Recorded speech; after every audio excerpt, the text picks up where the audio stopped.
Bonsoir à toutes et à tous, bienvenue dans Libre Ensemble. Pour terminer en beauté cette année, on vous prend par le bras pour vous raconter une belle histoire. Réveillon de Noël oblige. On aurait pu commencer par McCartney, Wonderful Christmas Time ou Petit Papa Noël de Tino Rossi, mais non, nous commençons avec ceci. Bras dessus, bras dessous, joue contre joue, gai comme deux moineaux sur la même branche.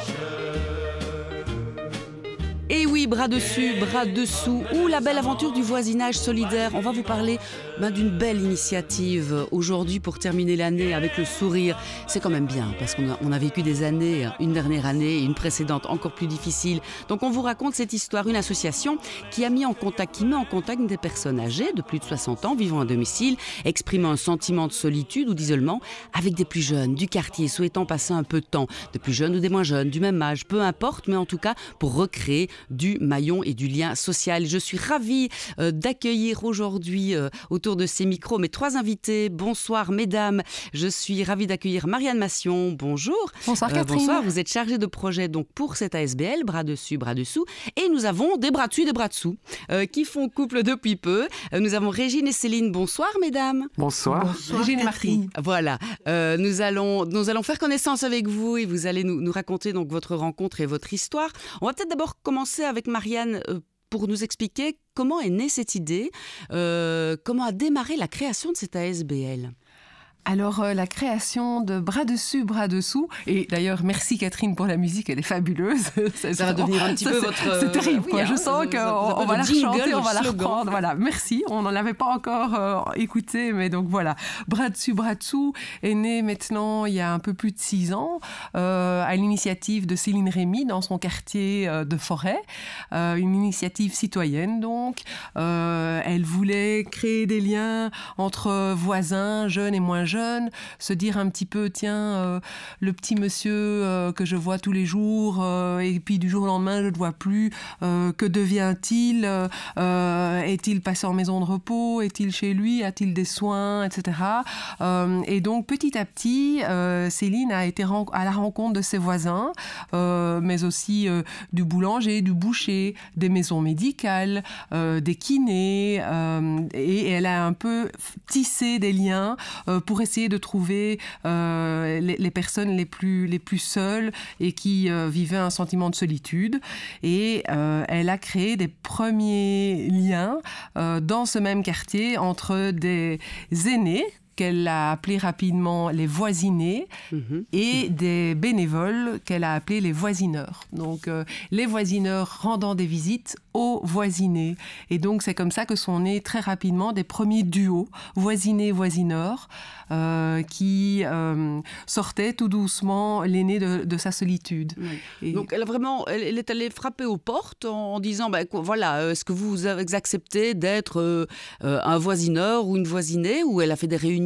C'est quasi ça. Je pense que très vite dans son quartier, après je pourrais parler de mon expérience sur la commune d'Uccle, vu que je suis chargée de projet à Uccle, mais donc Céline était déjà quelqu'un qui parlait volontiers avec ses voisins et bien sûr qu'il y avait la fibre humaine, voilà, et donc elle est allée chez sa petite voisine en disant mais tiens, mais est-ce que ça te ferait plaisir peut-être de rencontrer quelqu'un qui pourrait te faire une petite visite une fois par semaine, peut-être discuter avec toi ou aller dehors si tu n'oses plus, voilà. Et puis elle est allée parler dans les maisons médicales aux médecins, aux kinés aussi, en disant mais vous avez certainement des personnes que vous accompagnez et qui sont fort seules. C'est vrai qu'on en connaît tous, on les croise. Voilà. Et en fait oui, exactement. Si ce n'est même pas déjà une grand-mère ou un oncle ou une tante, qu'on sait qui est plus seul parce que on n'habite pas la même ville où les enfants sont partis à l'étranger et ne s'en occupent plus de la même façon. Donc voilà, on peut avoir un sentiment de solitude, même si en fait on est d'une famille encore assez grande. Voilà, ça touche tout le monde, dans tous les quartiers, et ça ne s'arrête pas au coin de la rue à Forêt, quoi. Elle a senti que ça prenait, entre guillemets. Elle a senti... Les gens ne voulaient pas rester enfermés dans leurs murs. Parfois, on peut avoir un petit peu peur, évidemment, d'être soit voisiné, soit voisineur. Mais il suffit d'un petit déclic pour faire le pas. Alors ça, je pense qu'il a suffi des étincelles des yeux de Céline, parce que quand on la voit, en fait, quand on la face à soi, boum, on voit la belle personne que c'est, et très vite on lui fait confiance. Et je pense que c'est aussi important de dire que Bras dessus bras dessous, directement, on est allé en partenariat avec les acteurs du terrain. Donc on n'était pas une ASBL qui arrivait, boum, avec un projet innovant. Le projet était innovant, mais c'était surtout de dire on va travailler ensemble, donc avec tout un réseau qui est déjà là et qui connaît les personnes esseulées et qui connaît aussi des personnes qui auraient envie de faire du bénévolat. Et puis voilà, des petites réunions de quartier. C'est un maillon de plus. C'est un maillon de plus. Et c'est vraiment un réseau solidaire, de voisinage solidaire, de tissage de liens et en fait intergénérationnel à souhait. Et donc on a le plus jeune bénévole, Lucien, il avait 17 ans quand il est rentré dans le projet, et on a des aînés qui ont 80 ans, qui voisinent aussi, parce qu'on peut avoir des accidents de la vie qui font qu'on est plus vite seul et qu'on se sent seul même à 55, 60 ans. On a fait un AVC, on a eu un divorce difficile, etc. Alors qu'on peut avoir 85 ans et être encore plein d'énergie et vouloir accompagner. Je sais aussi que la particularité du projet, c'est que les bénévoles, ce n'est pas spécialement toujours du troisième âge qui visitent du 4e âge, mais c'est aussi plein de mamans solo, de jeunes couples, c'est des personnes qui ont une famille, qui veulent faire un bénévolat en famille, et donc voilà, ça touche tout le monde. Voilà. Alors, dans notre duo aujourd'hui de voisineurs, voisinés, qui est voisineur et qui est voisiné, en quelque sorte? Alors, il faut s'habituer à la nomenclature, mais à mon avis, je suis la voisineuse, non? Oui. Ok. Et moi, la voisinée. Alors, racontez-nous comment s'est fait cette rencontre? Mais c'est toi qui nous a... Donc c'est Marianne qui a fait le lien en premier lieu. Oui, c'est Marianne qui a fait le lien en premier lieu. Et ça a directement marché très bien entre nous. Mais oui, tout à fait. On était très enthousiastes. J'avais vraiment pas du tout l'impression de voisineur-voisiné. Je trouvais qu'on était sur le même plan et on faisait des choses simples. Je ne sais pas comment tu vois la chose. Mais de la même façon, le fait que nous nous rencontrions était une bonne chose. Moi, la voisinée, mais on essaye de passer une bonne heure par semaine ensemble, en faisant des promenades, en jouant au Scrabble.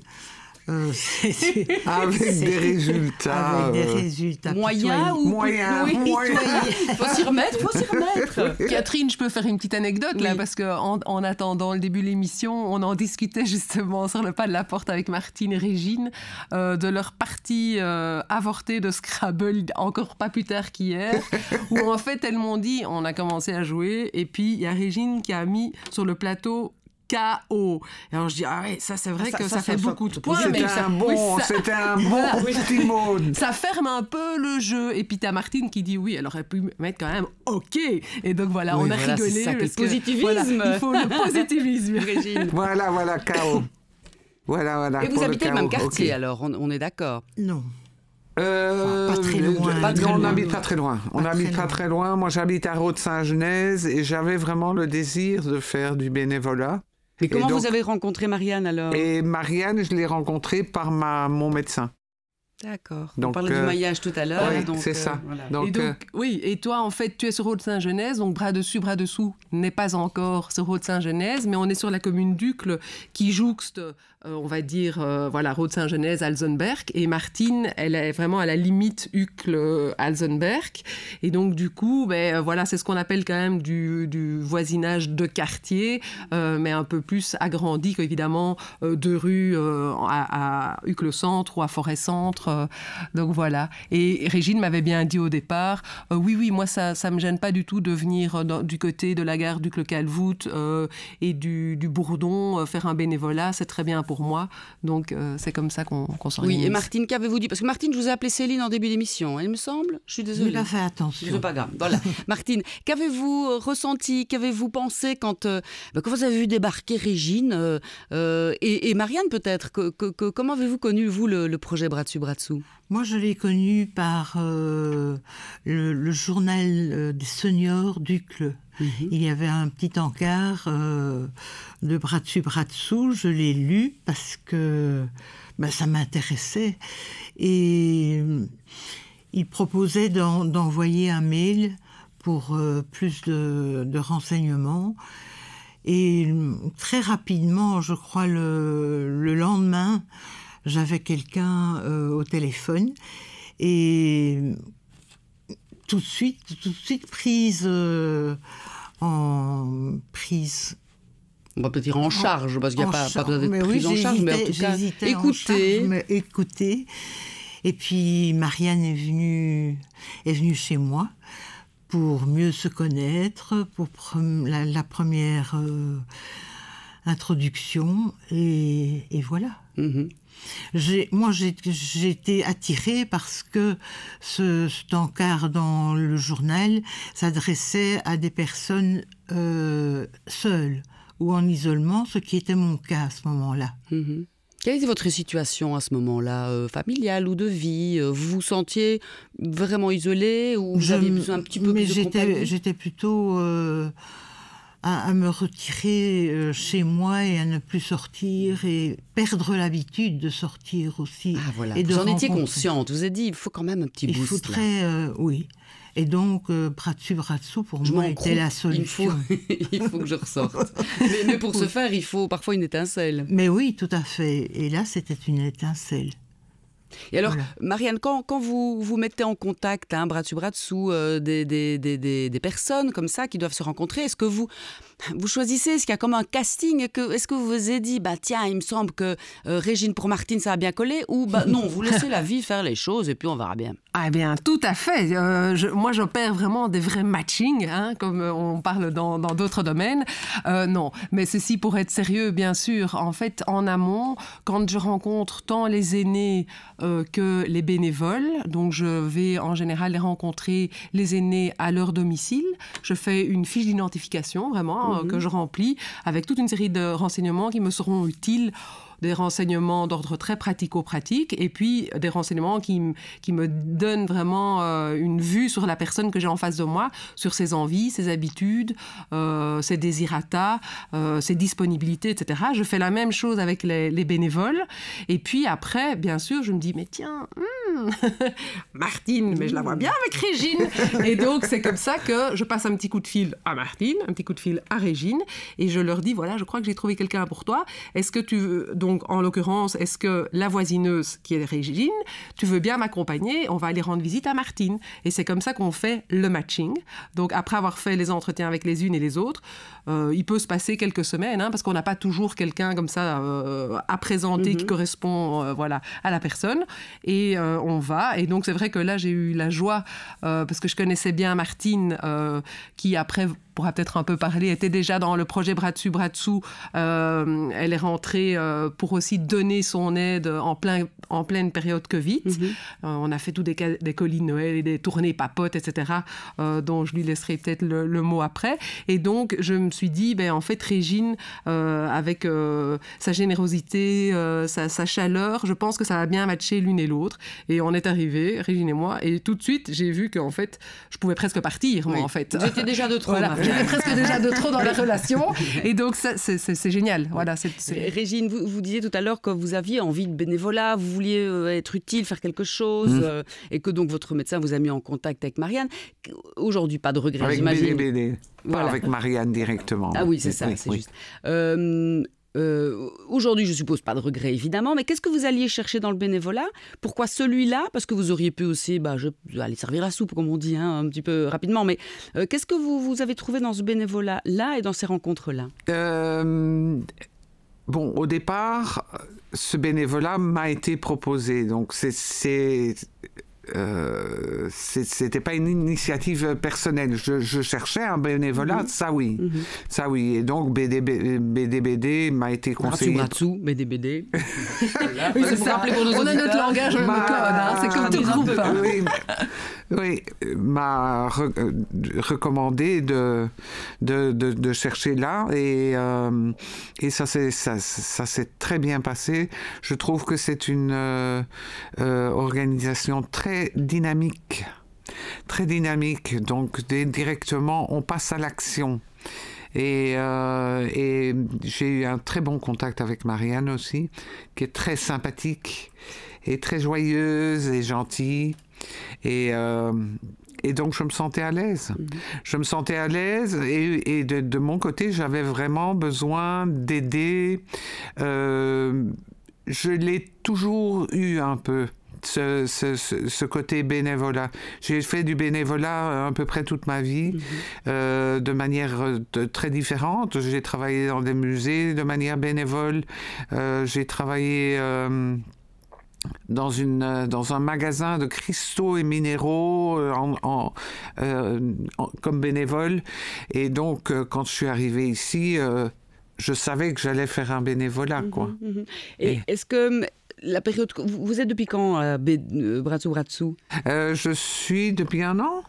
Oui. Donc en plein, juste après la crise Covid ou en pleine crise Covid. Donc c'est des choses aussi après, qui, j'imagine, ont favorisé votre envie et de contact. Parce que ce bénévolat-là, il est vraiment dans le contact, évidemment. Exactement. Il est tout à fait dans le contact. Et comme je ne suis pas arrivée ici depuis très très longtemps, c'était aussi une manière pour moi, je veux dire, il y a des bénéfices des deux côtés dans cette relation.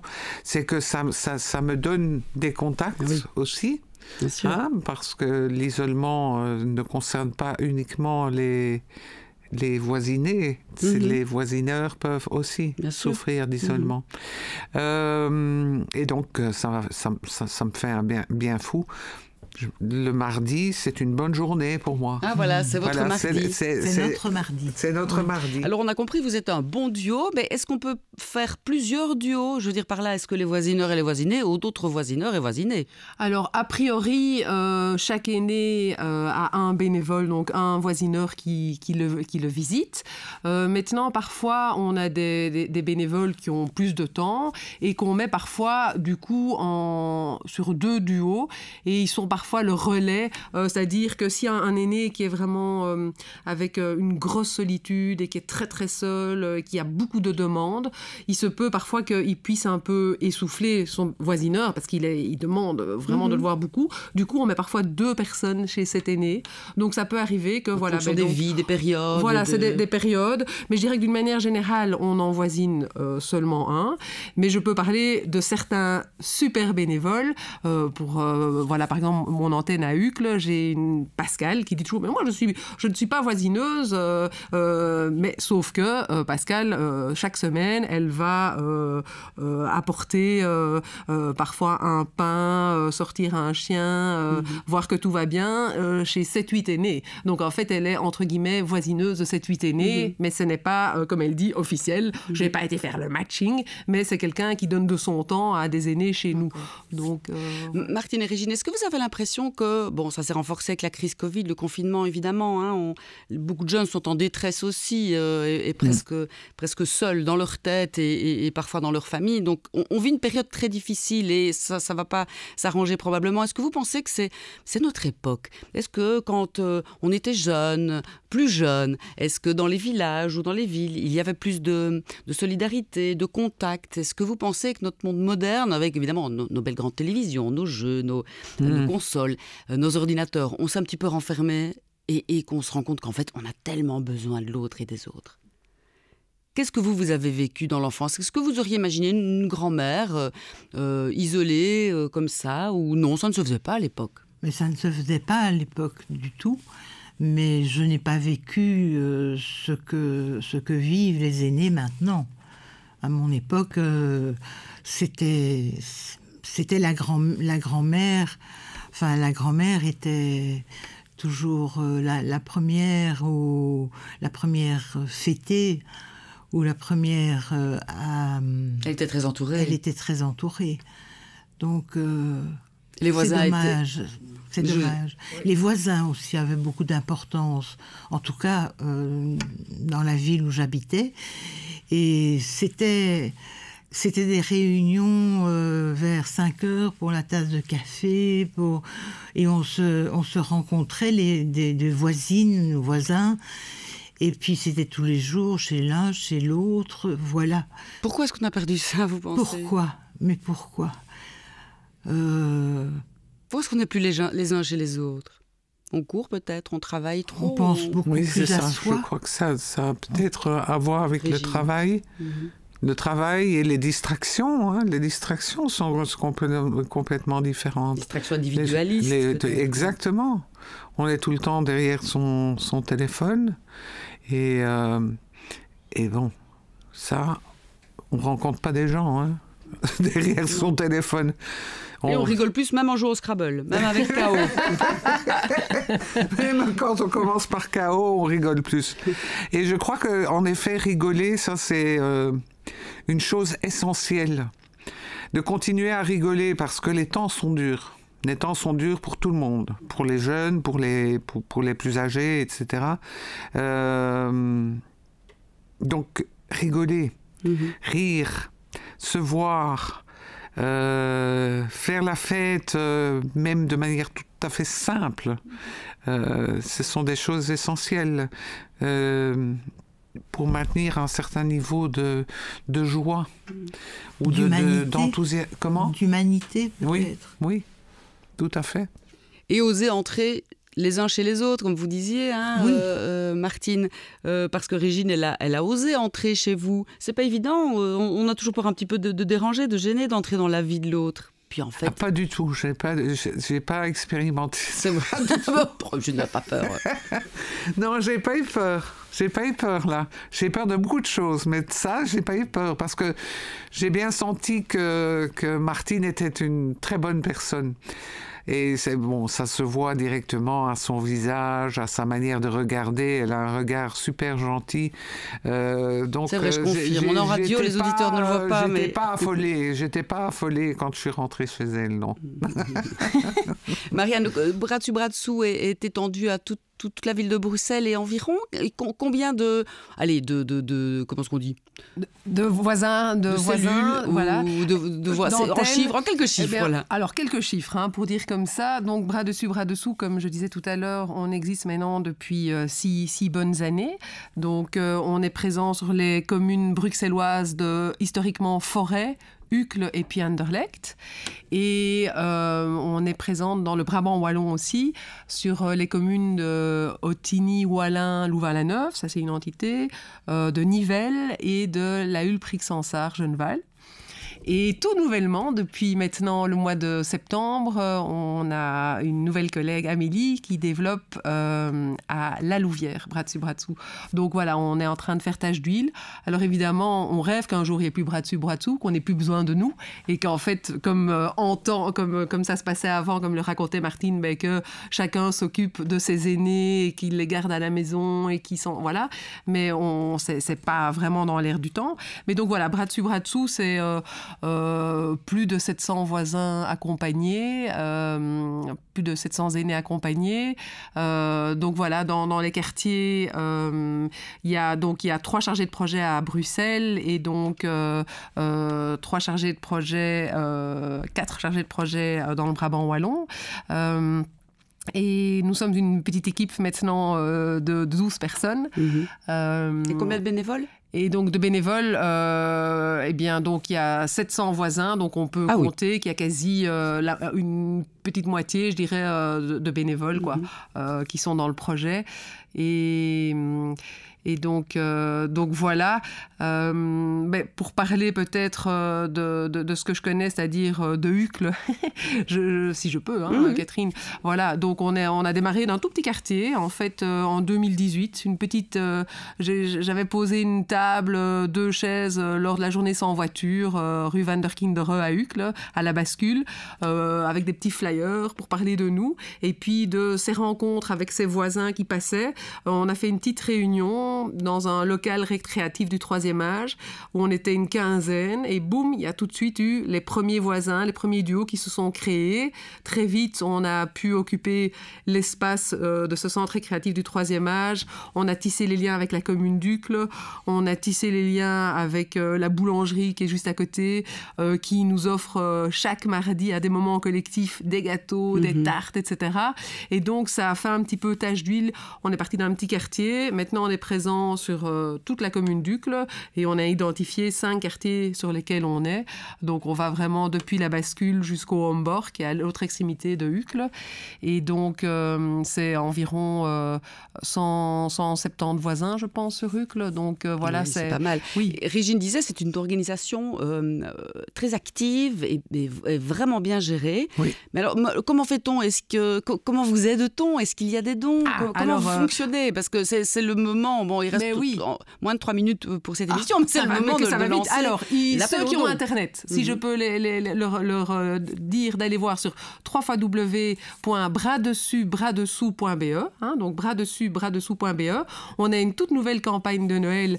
Vous verrez une petite vidéo de 2 minutes qui se passe dans l'intérieur d'une aînée où on invite en fait les personnes à offrir des repas aux aînés pour les fêtes. En fait, on va organiser dans la commune, dans la région de Bruxelles, maintenant ce dimanche 18 décembre, un grand repas de Noël pour les communes d'Uccle, Forêt et Anderlecht. On sera environ 150-200 voisins et mes collègues du Brabant Wallon organisent également dimanche dans leur région et jeudi un bon repas aussi avec les aînés. Tout ceci coûte et donc voilà, concrètement, on peut faire un petit don, dire voilà, pour 24 €, j'invite une aînée à participer à ce repas. Pour 48, j'en invite 2, une belle déduction fiscale, etc. Donc ça, c'est quelque chose qu'on peut faire concrètement.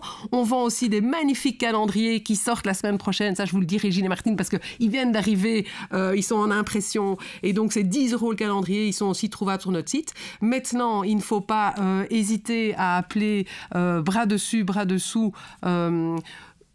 pour voilà, commander le calendrier. Je cherche ça dans les petits papiers. Et donc voilà, c'est sur le flyer au dos. 0486 76 62 89. Voilà, et là vous tomberez probablement 76 62 89. Merci Catherine. Sur Florence qui prendra toute bonne volonté en main. Et voilà, on a toujours besoin. Et c'est gentil de le rappeler. Des dons et des bénévoles comme Régine. Régine, vous allez aussi participer aux fêtes de fin d'année En tout cas, dimanche. Je vais dimanche.